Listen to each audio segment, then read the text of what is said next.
Oh, hurts. That's it.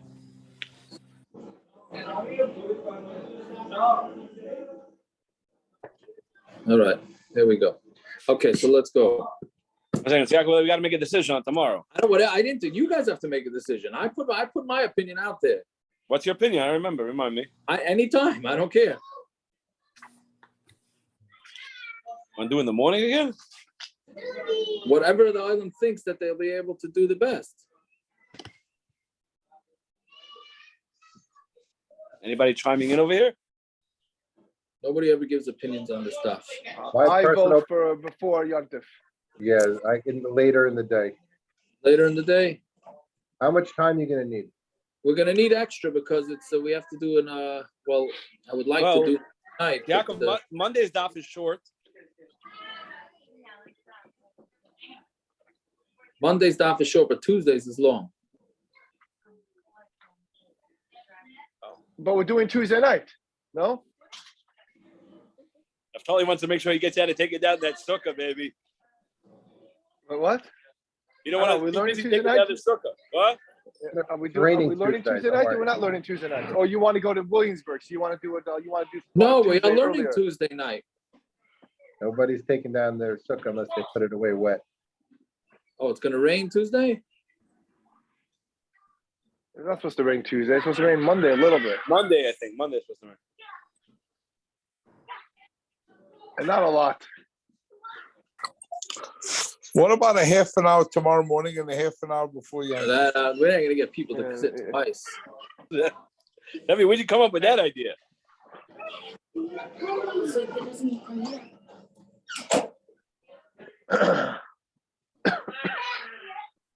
Okay, so we put out there. How many people said for tomorrow afternoon? No, let's go. 5 o'clock. 5 o'clock. 5 o'clock tomorrow. If you daven mincha early, you don't have to go to shul until later. Jacob, how you feel? Jacob, how you feeling? I didn't sleep in the sukkah last night, so it was okay. Either way, I gotta go, so I don't want to.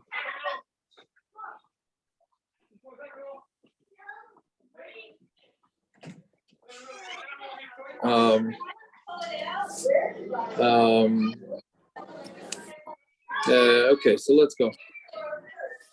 And we're up to the Mishna, right? See a Mishna, right? Mishna on Kuf Hamabez, Hamamaenes. Yeah, let's go. Okay. So, Dr. Mishna, it's not an easy daf, this stuff. But Hamamaenes, so again, this brings back some memories. This brings back some memories of somebody got to mute, please. So this brings back the memories of Yevamis. So you have Miyun. So Miyun is when a girl gets married, when she's a Yesaima, she gets married off by her mother and her brothers. So she could just walk out on the marriage whenever she wants. Right? Then we had Shnia, which is not the regular relative, not being Mizana with your mother, sister. Right? That's Rishinus. The Shnias is the second level. Grandmother, aunts, that type of thing. But Islandess is a girl who never matures, so she can't have kids. So the Mishnah says as follows: Hamamanis, somebody who did Miyun, Hashniya, somebody who was married to the Rabbanon level, second level Arayis, who he's not allowed to be with, but it's the Rabbanon, but Islandess, a woman who can't have kids, Ainlan Kesuba, they don't have a Kesuba, V'loi Peras, V'loi Bezainas, V'loi Beloy, so they don't get the Kesuba. And they don't get Paris, which is we're going to see this a lot, and we saw this before. You have Nechse Milug and Nechse tzon barzel. So the husband is allowed to use the Paris, right? Now, and the woman, when they get divorced or he dies, so she gets everything back, right? So therefore, she does not get the Paris. She does not get Mezainas. She doesn't get fed. Belois is worn out clothing. Right? When she brings in clothing to the marriage, and then the clothing gets worn out, so normally they can get back. They get back the worth of the clothing, but here they won't. Basically, because they shouldn't have been married in the first place. So it's a knas. It's a knas, and that goes on the women that they don't get these things, right? So that's Hold on a second.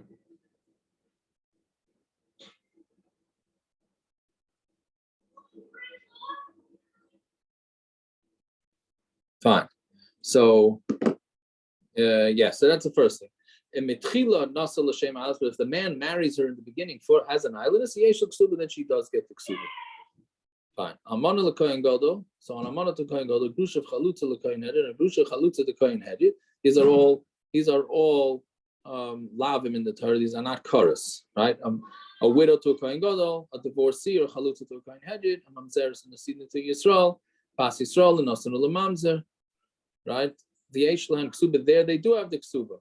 They're all usher, but they get the kesuba. But it's going to make the kids chalom. Yeah. So why does she get her kesuba? Because why would a woman go into this if it's usher? So it must be she went into it because she was convinced by the guy. So since she was convinced by the guy, she's entitled to get her kesuba, right? So those are the cases. Again, the first three, the woman gets nothing because the assumption is that she wanted the marriage. And then we said, but if the guy knows that she's an eyeless and she can't have kids and she did nothing wrong. And then the last case is all the Rabbanan cases where the kids are going to become puzzle, so no woman's going to want that. So it must be she was coerced. So therefore she gets the kesuba. Fine. So Rav Tani Katana Yotze Beget. Rav learned that a katana that went out with a get, meaning a girl that was married, but she's a katana, which we said is not a deraisa marriage, but ein lo kesuba, she does not get the kesuba. The kol shekain ma'anis, and kol shekain a girl who walks out, right? That's Shitas Rav. So again, Rav says that a katana does not get a kesuba. Shmuel Tani ma'anis ein lo kesuba, and a ma'anis doesn't get a kesuba because she walked out of the marriage. Why should she get a kesuba? Right? Aval yotze beget, but she does go out with a get. Aval yotze beget, but a girl who gets divorced properly, then she does get a kesuba. Right? So again, because there she got divorced properly, she did it through the Torah. Ma'anes is also from the Torah, but she walked out. She decided to walk out. She decides to walk out. She doesn't get a kesuba. Baz the Shmuel Tameidom or Shmuel Ma'anes ain't la kesuba. Shmuel holds that a Ma'anes, the girl that just walks out before she becomes bas mitzvah, doesn't get a kesuba. Yotze beget yesh kesuba. She goes out with a get. She does get a kesuba. Ma'anes le'pasam in ha'achin. A Ma'anes. Now the Gemara is going to go through a whole list of things. So if she does miyun, she could marry her brothers-in-law. Meaning the Gemara is going to say basically that a woman, the Yisaima, who got married by her brothers, etc., does not become puzzle from her brothers, meaning she can marry her brothers-in-law, which basically means that her marriage is as if it never existed. She doesn't become puzzle with kahuna. Yotze beget, pasam in ha'achin, but somebody who goes out with a get, of course, she's also to her brothers-in-law. Who pasam in kahuna, she also can get married to a kohen because she's a divorcee. Right? Basically, we're saying that it's a girl who does miyun, the marriage is out. The marriage never existed, right? And somebody who gets divorced, obviously, the marriage did exist. Remember, we said in Yevamis that once a woman gets married, before she can get remarried, she has to wait 3 months. Right? She has to wait three months to get married. But somebody who does miyun does not. So on to today's daf now. Yotze beget, somebody who goes out with the get, she needs to wait for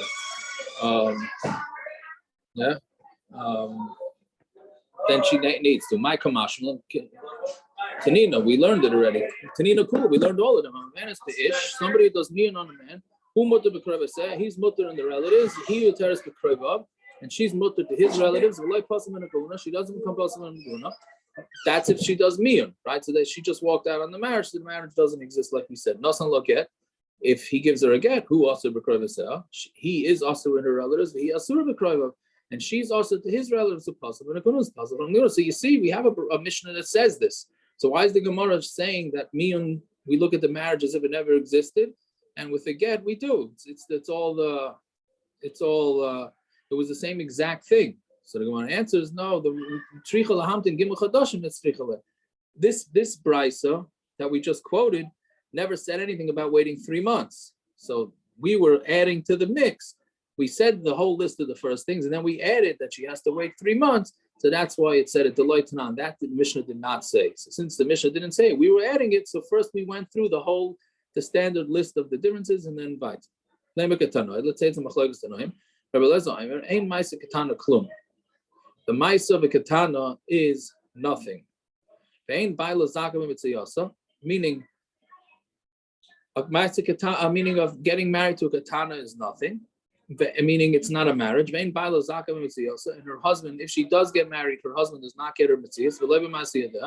And if she earns money, he doesn't get to keep it. And he can't be matter her nedarim. And if she dies, he doesn't inherit her. And if he's a kohen and she dies, he cannot become tamei to her. This katana, this minor, is not his wife for anything. But she does need to do miyun. So meaning it's really not a marriage. But if she wants to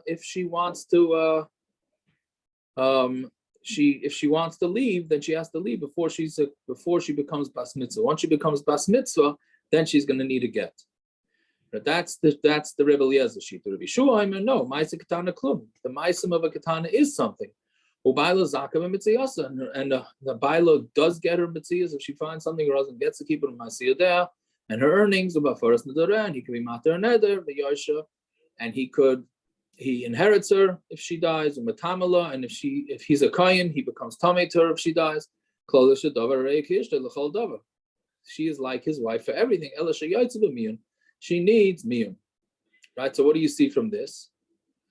So lema, there seems to be that our machlokes between Rav and Shmuel is the same machlokes as Rebbe Eliezer and Yehoshua, right? Lema Rav Damak Rebbe Eliezer. Let's say Rav says like Rebbe Eliezer, who says that the marriage is totally nothing. Shmuel Damak Rebbe Yehoshua, and Shmuel goes Rebbe Yehoshua, right? Because Shmuel said that there is something to the marriage of a katana.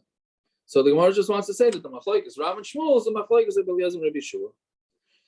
So the Gemara answers no. I'll leave it to Rebbe Eliezer. According to Rebbe Eliezer, nobody's arguing, right?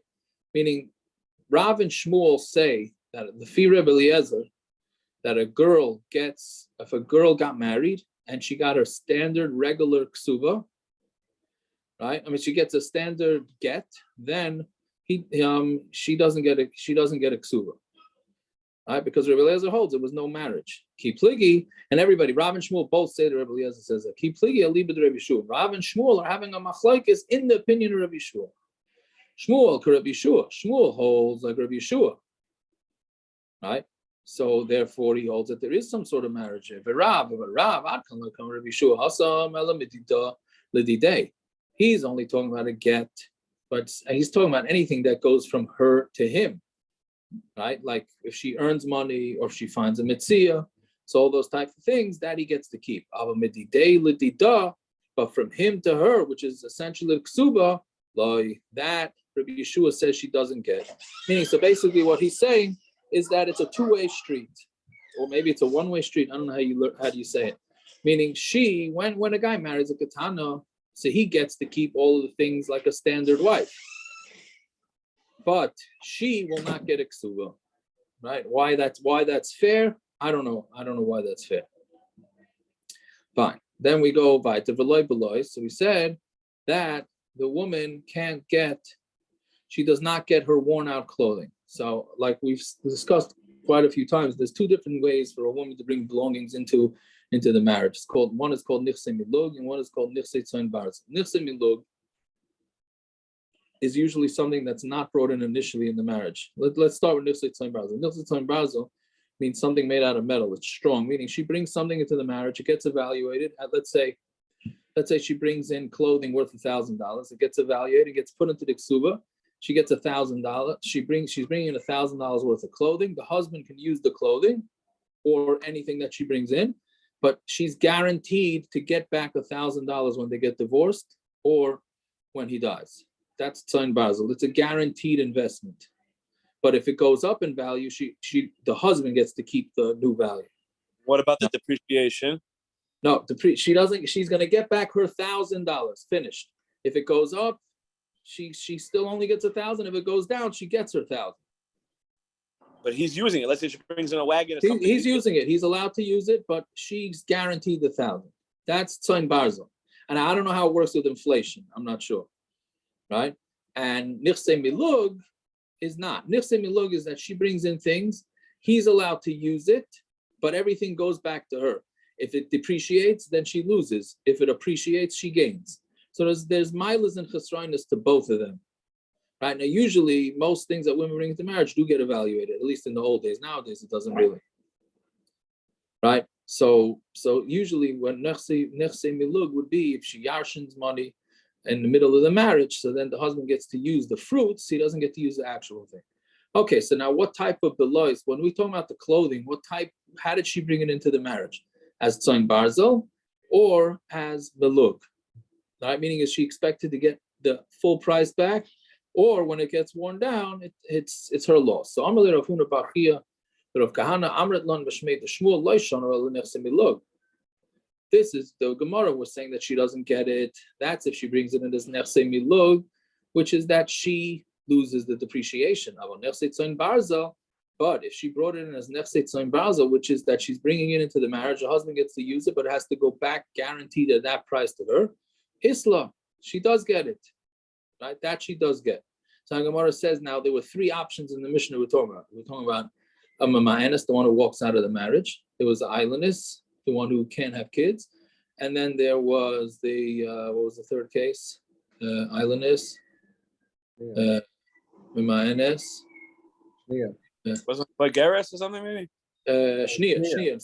Thank you. Shnia. The second, the second level.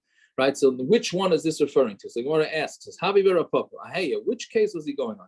If you say it's going on in the Ma'anis, Ida is new, Ed shakla. If the clothing is there, right, then she should take both, whether it's milug or tzon barzel, belongs to her. So why shouldn't she get to keep it?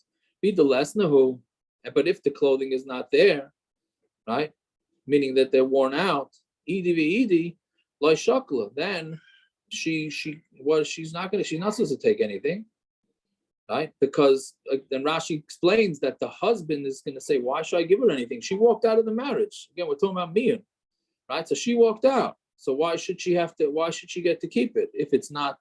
Meaning again, the clothing's not there. So what do you mean the worth? Why should she get to keep the worth? She walked out. So it can't be that case. Ella islandess, it must be going on the islandess. So either is no. If the clothing is there, shakla, so then she should be able to take both, right? Meaning by islandess, he's not happy with her because she can't have kids, so he sent her away. So why shouldn't she get both? Either less no, and if they're not there, then it should be the opposite. Nichse milug to b'reshus hakami. We said the nichse milug, which really is hers, and the husband gets to use it. Isla, she should get to keep it. Nichse tzon barzel, the laber shusakayim, but nichse tzon barzel, which is not hers, that goes to the husband, right? And he has responsibility for it. Lesla, that she shouldn't get. So meaning it should be the opposite. So it can't be that. Ela shnia, so it must be going on the case of the second level arayas. The konsu rabbanon litida b'didei, and the rabbanon made a knas. Ulidei b'dida, and they made a knas both ways. They didn't let him keep her things, and they didn't let her keep his things. Right? So that's why she gets to keep tzon barzel. Right? Why was it tzon barzel?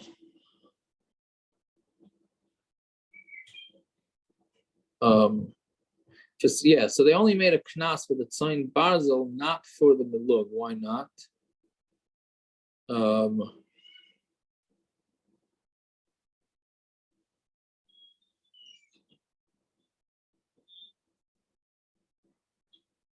I think because they wanted to at least make it that he doesn't gain anything from this. Since it was shnias, they didn't want him gaining anything from it, right? So the stuff that belonged to him, fine, so he gets to keep.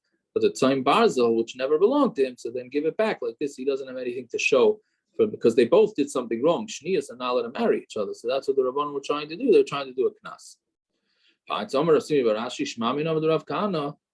We hear from Rav Kahana, that when a woman brings a clothing, or I think it's a coat, to a marriage, karnahavi, that's considered keren, right? Veloy michsila, and therefore, since it's keren, meaning it's the equivalent of a field, right? So when we said with the nechse tzon barzel and the nechse milug, actually we're talking about milug here, the husband does not get the field. He just gets the payros from the field. The actual field doesn't become his. That's keren. He only gets the payros.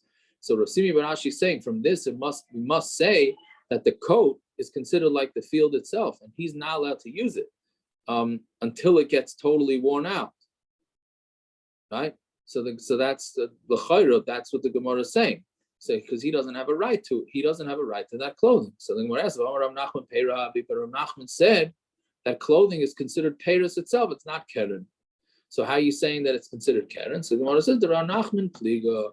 Rav Nachman is chaylik. He disagrees with Rav Kahana. So we don't ask a kasha from Kahana to Rav Nachman. All right, that's the harder part of the daf. Ein len kesuba, so none of them get the kesuba, right? Because they did something wrong. Yeah, so Amar Shmuel lo yishanu elmana masayim, right? Almana gets 100 of the kesuba, and a psula gets 200. We only said this din by 100 or 200. Aval tesefes yesh lehen, but the extra money, she does get. Right? The tesefes kesuba, right? We said that you could add on to the kesuba whatever you want. That she does get. Right? Since it's not part of the kesuba, that was something that a man offered on his own to give to the woman. So it's considered a matana, and she gets it, even though she's not getting a kesuba. Tani namachi nashim shamru chachamim ein lein kesuba. The women that the chachamim said don't have a kesuba, going amamenes v'chavreseh, amamenes, and the chavreseh ein lehen mana masayim. They don't get the 100 or 200, but they do get the extra. But the women who that the Chacham said go without a kesuba, going somebody who goes against, we said somebody who doesn't keep the Torah, right? And her chevra, none of them get the kesuba. They don't even get the tesefes, and kol shekain that they don't get the 200, right? So you see that these women, they get the extra, but they don't get the regular kesuba. The women that are not frum, and that's why they have to get divorced, they don't get to keep anything, right? So the Gemara says, let's say somebody has to get divorced because she has a bad matzi shem ra, meaning a legitimate matzi shem ra, meaning there's rumors that she was mezana after they were engaged. So she takes what's in front of her, and then she goes out, meaning she gets to keep the milug. She's not getting the kesuba because she's getting divorced because there's rumors that she was promiscuous, right? But she does get to take her nechse milug. Yeah. If somebody was mezana, she does not lose out on Talmud Beis. If her worn out clothing is kayim, she doesn't lose that. Right, so you see that's because anything that's in front of her, even though she misbehaved, she gets to keep what she brought. And Tani Tana Kameder of Nachman Zinsa, if Sida B'Laseh Kayam, and if she was Mezana, then she does lose her worn out clothing that's Kayam. Right? So what's a pshat? Not what's a pshat. This sheet that disagrees. Again, our sheet that we were saying that she gets to keep her clothing and fruit, whatever it is that she brought into the marriage, and Rav Nachman is saying not. So Amarle im hizinsa, if she was mezana kelea mizana, was her clothing mezana? Right, which is an interesting way of asking the question.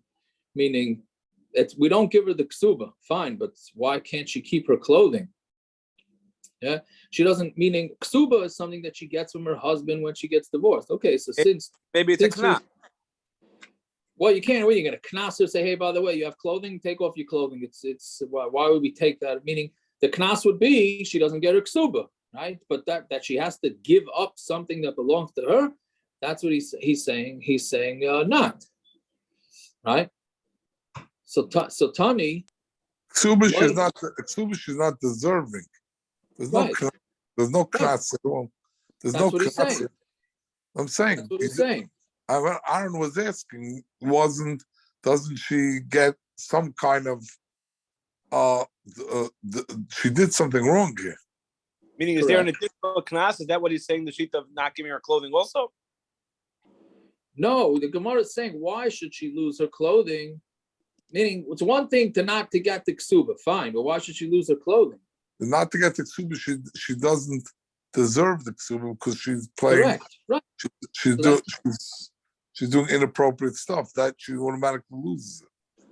That's like a given. That's not a knas. Correct. So Aaron is asking, maybe she should get a knas here. No? Yeah, but first of all, it's mighty shemra. We don't see anywhere that you knas a woman. We don't see anywhere that we knas a woman. Why do you take away the kesuba? She never got the kesuba. She doesn't deserve the kesuba. Kesuba is not something that she had and we take it away. We're not going to give it. What do you mean? The minute she's married, it's a shibud. What? It's a shibud the minute she's married.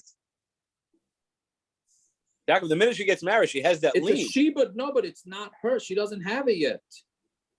It's a shibud. Forget about she doesn't have it. It's a shibud. Oh, it's Arison? No, it's both. Either one. It's a shibud. The minute she gets married, his lands are mishubet to her. Correct. Because of the shibud, but she never got it. Lamaisa, she never got it. It doesn't make a difference, but then we're taking it away. Why are we taking it away? It's something because she never got it in the first. She doesn't deserve it. It's a bonus. It's a bonus. Yeah, it's something that she deserves because that's the way the Chacham wants. If she acts appropriately, she deserves it. And if they decide to divorce her, she gets it. It's her right, right? It's something. The minute she gets married, it's a right. It's not a bonus. It's a right. It is it's a right, but she doesn't. But because she didn't enter the marriage properly, so she loses out.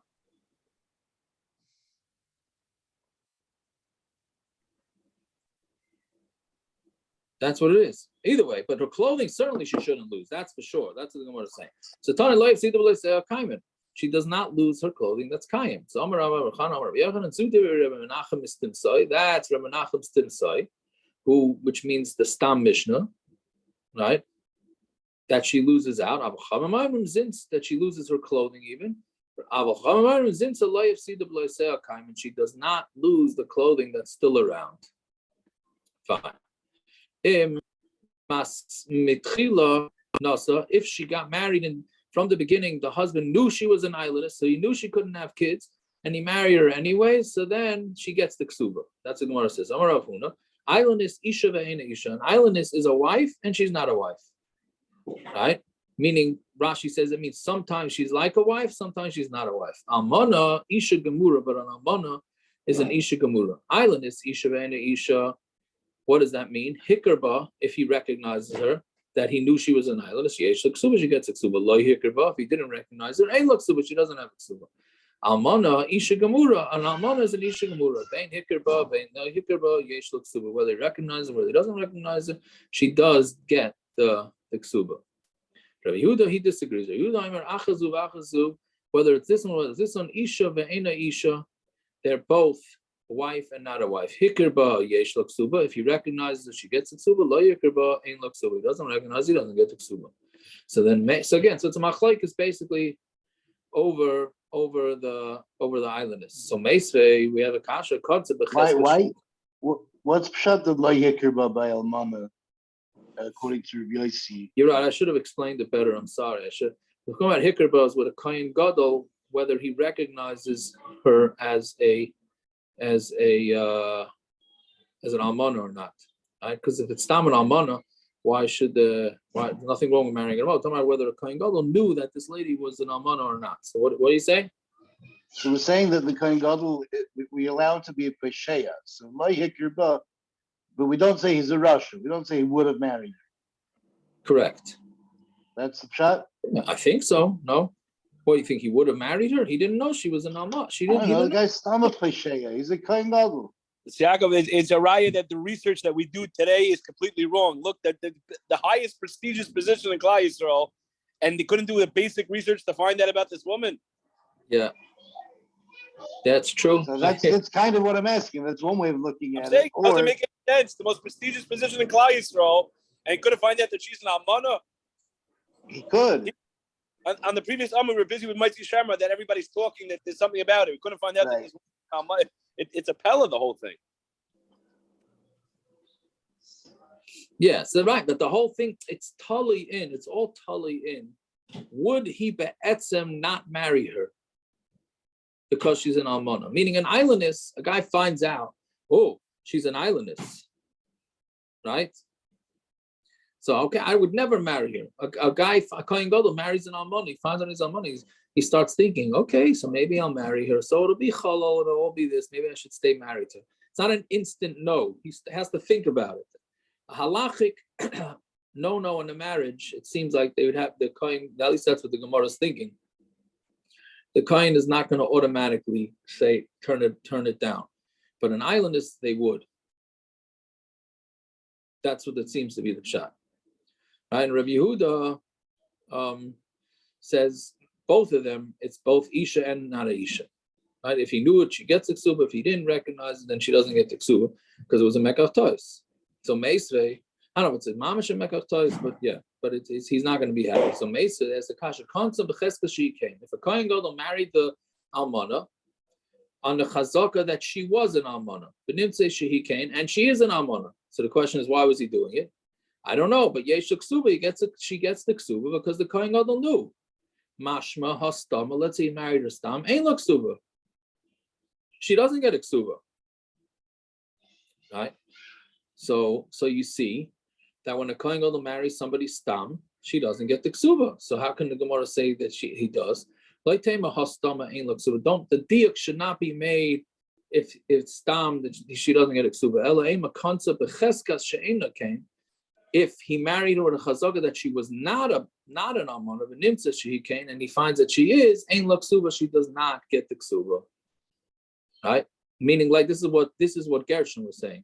If he was not, it's almost like if he was not, didn't know about it, it's almost like he was irresponsible, that he should have known.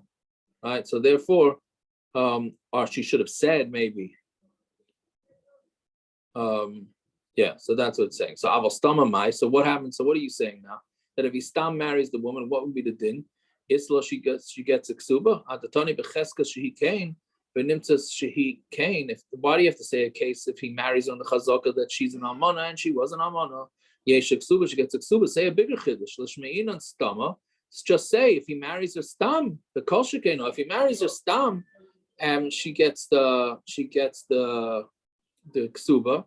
So kol shekain, if he knew that she was an almana, that she's going to get the kesuba. That's one question. Tani, and we learned further a concept of yadua. If he marries her and he knows that she's an almana, and he finds that she is an almana, yesh lo kesuba, she gets a kesuba. Concept stam. If he married a stam, ain't lo kesuba, she doesn't get a kesuba. Right. So to you have to do Rav Huna. That's a kasha on Rav Huna. Gemara answers, Rav Huna mas ניזונת isay. Rav Huna, the Mishnah, we had this lashon before. The Mishnah is, the pshat in the Mishnah is what's making Rav Huna not have the right pshat. Who saw him at the kamaflik by islandess, that it says that there's a difference. By islandess, sometimes she's married, sometimes she's not. Sometimes she's like a wife, sometimes she's not. But like kamaflik by almana, and it doesn't say any difference by almana. That we can be, it's mashma that an almana, even stama, she gets a kesuba. Meaning it does, by islandess it differentiates between stam and not stam. And by almana it doesn't, so it must be it's the same. For lohin, it's not true. Kikatani la almana, when it says almana, plukta the islandess koy, it's going on the difference by an islandess. Right? Meaning the diuk to be made from the Mishnah was not a proper diuk.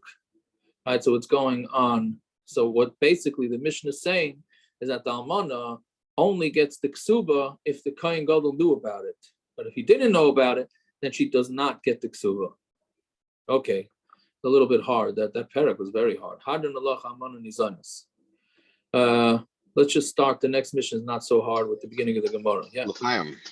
Hadran Allah almana ניזונת. Yeah, l'chaim. I don't know. Is Peret's making a l'chaim? No, we didn't have Myers yet. We're all waiting. Not here. Sorry. Okay, we'll do a little bit more. Yeah. Okay. So Zok the Mishnah. Hanose is a isha. A guy marries a woman. Upaska imay kadesh yazan as bita chameshanan. And she, in the negotiations before she gets married, they make a decision that he's going to give her daughter from a first marriage. It's not going to be his daughter. He's giving a daughter from a first marriage. He's going to feed her for 5 years. Since he agreed, he has to feed her for 5 years. Nises la'achar. If she gets married to somebody else, meaning she gets divorced from the first husband, marry somebody else. This lady is, I guess a gold digger. And she makes a deal. This is her third husband, right? We don't know what happened with the first husband. The second husband had to promise 5 years. She gets divorced, and then the second husband has to also promise 5 years. So and he's also chayav. So now she's basically getting double food. The first husband went bankrupt. Maybe. So anyway, this girl is getting fed from 2 stepfathers for 5 years. So lo yamer harishan, the first one can't say l'kshatave etzli azayna, when she comes to me, I'll feed her. Meaning I don't have to send her money. I'll feed her when I agreed to feed her as long as we were married. Now she's not married. Now we're not married, so what do I have to feed her? Ella mailach la mizayna sel makam shama. Sheima, I'm sorry. No, he has to bring the food to where the mother is, which we're going to see all about the Gemara now. It's the Gemara. Tomorrow's daf will be Bez Hashem about custody. Where do these kids have to live? And both husbands can't get together and say, we'll feed her as well. We'll take care of her. One gives her food, and one has to give her demei mizana. So this lady was a smart lady. So again, the husbands can't say, we'll switch off, we'll make sure she's fed. No, the first husband has to give her, or one of them has to give her the food, and the other one has to give her the worth of the food. Nisis habal, if the girl gets married, habal and her husband has to feed her, right? So now this girl gets married, her husband has to feed her, and then she has 2 stepfathers giving her money too. And the fathers have to give her the worth of the mezainis. Mesu, let's say they died, the fathers died, so obviously they have yarshim. So when they say in the zainis, right, the daughters get fed, meaning their own, the father's daughters get fed from the nechasim that are available. And she gets fed from even nechasim that are meshubed, right? Meaning, let's say the guy sold land to somebody else, they can go and get back the land from those people in order to pay for the stepdaughter's food. So the stepdaughters actually have more power than his actual daughters. His actual daughters only get fed from fields that are available, that were not sold. And she, the stepdaughter, gets fed even from fields that were already sold. Why? It's a chayiv. She's a balas chayiv. The father owes the money. But so what are you going to do about this? A pikchim, smart guys, they would write in the kesuba, or they would write a shtar before getting married. Almana she'ezon es bitcha chamesh shanim kol zman she'at imi. Don't just write that you're supporting the stepdaughter for 5 years. Write that you're supporting the stepdaughter for 5 years as long as we're still married. Right? If we're not married, then I'm not giving it. Right? So the Gemara compares this to a little bit of a different case. Itmar, so we learn. A guy walks over to somebody in the street and says, "I owe you 100." Right now, that's l'chayra. It's not a legitimate way to prove. The guy can't prove anything. He just goes over to his friend and says, "Chayav you 100." Rabbi Yochanan says he has to pay. Rish Lakish Amar Pater. Rish Lakish is Pater. But what's the case? What's going on here? If he says in front of witnesses, "You guys are my witnesses that I owe this guy 100." So then that's legitimate. So my time Rish Lakish to Pater. Why does Rish Lakish say Pater? If he didn't say it, so then it's nothing. If he didn't say you're my Eidim, my time, why do we say Chayiv?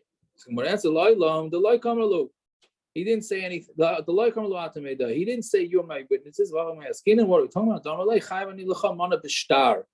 I owe you a mana. He writes it down that I owe you 100. So Rabbi Yochanan says Chayiv. Alima milsa de shtara commandamalu atam edim dami. Writing it in a star is as if he had witnesses. That it's not considered so strong.